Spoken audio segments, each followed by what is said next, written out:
So why is it better? What is centralized? What is decentralized? Right. So quick way to think of this is the three cup Monty, where there's a ball, it's in a cup, and you've got to guess where the ball is. So decentralized means that every single cup is a red cup. The balls are somewhere, they're in one of them, they're not in one of them. No one knows until they decide and get permission that one person and only that person can see where it is. So that's a simple way of thinking about decentralized. No one knows anyone's ID. It's just a matter of matching encrypted IDs.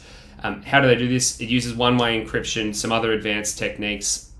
I'll bore everyone to death if I go into it, but just think of it as, well, decentralized is good. Everyone's hidden. No one can see what's going on under the red cups. It's all opaque. Centralized means that for someone somewhere, they will know the answers. There'll be a encrypted database with an encryption key, and someone there will be able to look at and see, hey, that's where the ball is. So for that one person or group of people, they will know where it is because their cups will be transparent.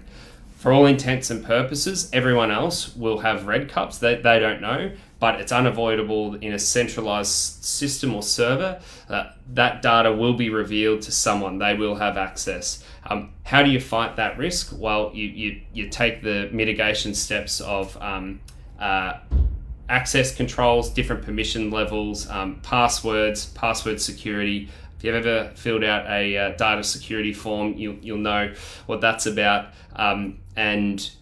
So centralized is inferior, but that's every system you're using right now. Unless you're spinning up a blockchain for your own use, you're generally on a centralized system where your identity is known or your data is known to someone, and that's the case that they've used here. It's a very good system. Almost everyone won't be able to see that, but it does have the risks present where that database can get leaked and then somebody could brute force decrypt the information and find it.